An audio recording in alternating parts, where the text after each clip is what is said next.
Ouais, bienvenue à Parents d'Ados. Alors aujourd'hui, nous allons parler d'un sujet qui me plaît. Je ne sais pas si vous, ça va vous plaire, hein, mais je sais que moi, ça me plaît. C'est maintenant et c'est tout de suite.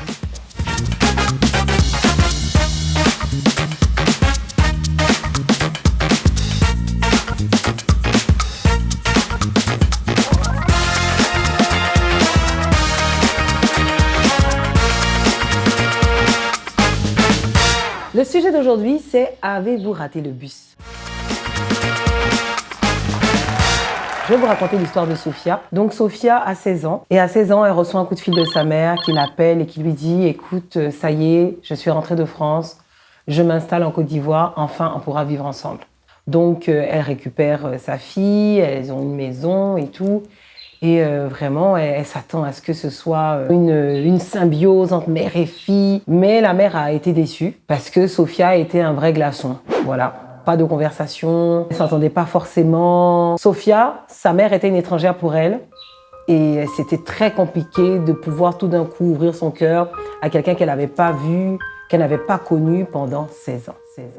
Alors la question que je te pose, c'est: as-tu raté le bus? Les études nous montrent qu'entre 6 et 12 ans, un enfant a besoin d'affection, un enfant a besoin de sécurité et un enfant a besoin de communication. Donc ces trois éléments permettent à un enfant d'avoir une construction émotionnelle qui est stable ou qui est riche. Quand il s'agit d'affection, qu'est-ce que c'est? Ah, mais écoute, je t'ai pas vu depuis un certain temps, je me rends compte que tu te sens un peu bizarre, j'ai remarqué que tu n'allais pas bien, ou alors même avoir des gestes de câlin, ou alors remarquer que elle a changé de coiffure, ou alors qu'elle a quelque chose de nouveau sur elle, même si c'est un bouton. L'affection, c'est prêter attention. Est-ce que nous prêtons attention? Est-ce que nous manifestons l'affection? C'est vrai que chez nous, les Africains, bon, on se dit, tu manges, tu dors, c'est bon. Mais l'affection, en vérité, on n'est pas des chaussures, on n'est pas des arbres, parce que même les animaux ont besoin d'affection. Même les animaux ressentent l'affection. Donc, si un chien peut ressentir l'affection, qu'en est-il d'une jeune fille ou d'un jeune homme? Parents, il est important pour nous de manifester l'affection. La deuxième chose, c'est la sécurité. Ah oui, la maison, ça doit être un refuge. Quand tu te retrouves à la maison, tu te sens en sécurité. Dehors, il peut se passer des choses bizarres, mais dès que tu rentres chez toi, ah ok. Mais il y a des maisons où c'est compliqué. C'est des palabres, c'est des discussions, c'est des insultes, c'est une atmosphère vraiment compliquée. Quand tu as des problèmes et que tu comptes sur ton père pour peut-être venir te défendre ou, je sais pas, réagir, mais voilà, ça arrive malheureusement souvent que les parents se débinent. Ça veut dire que les gars, ils se sentent pas vraiment concernés par ce qui peut arriver. Tu te sens pas en sécurité avec tes parents. On ne se sent pas en sécurité. Ça, c'est compliqué. La troisième chose, l'enfant a besoin de communication. Déjà très tôt, parler avec lui, discuter de ses amis, de ses ambitions, du pays qu'il veut visiter. Bon, c'est pas que c'est forcément ta tasse de thé. Mais les papas qui sont en mode je m'assois dans mon salon, mon enfant c'est pas mon camarade, il a ses choses, moi j'ai mes choses. Ça c'était avant. Aujourd'hui là, on essaie de devenir des parents 2.0.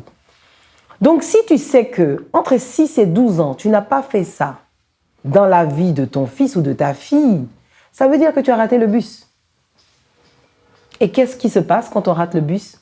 Éphésiens 5:16 nous dit « Rachetez le temps car les jours sont mauvais ». Ça veut dire que Dieu te donne la possibilité de racheter le temps.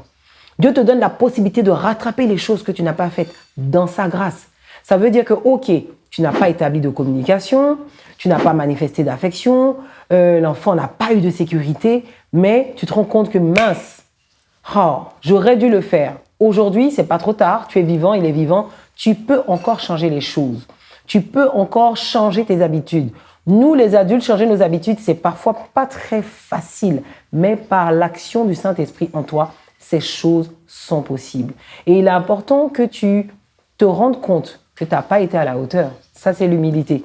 Et dans ce cas-là, tu te dis, les choses doivent changer. Je veux rétablir la communication, je veux désormais manifester de l'amour et surtout offrir de la sécurité. On va élever la voix et maintenant, on va prier. Saint-Esprit, merci. Merci parce que tu veux que je sois un parent de qualité. Il y a des choses que j'ai sûrement loupées. Mais je crois que ta parole est vraie lorsqu'elle me dit que je vais racheter le temps, que je peux racheter le temps. Merci parce que je sais que tu me donnes une famille glorieuse en toi. Tu me donnes d'être un père riche en bonté. Tu me donnes d'être une mère riche en amour. Merci parce que tu nous donnes d'être des parents qui sont des parents excellents. Aide-moi d'aller de gloire en gloire avec toi. Aide-moi, Seigneur Jésus, à avoir une famille qui soit à ton image. Au nom du Père et du Fils et du Saint-Esprit, nous avons prié. Amen. À bientôt tous les mercredis. On se retrouve donc pour Parents d'Ados. C'est important de se retrouver, d'entendre ces paroles, de partager ces temps de prière. Ça fait du bien à nos maisons. Si c'est le cas, tu peux témoigner ou alors nous partager ton sujet et nous prierons pour ce qui se passe dans ta maison. À bientôt. Paf, je ne mets pas le verset, je l'enlève.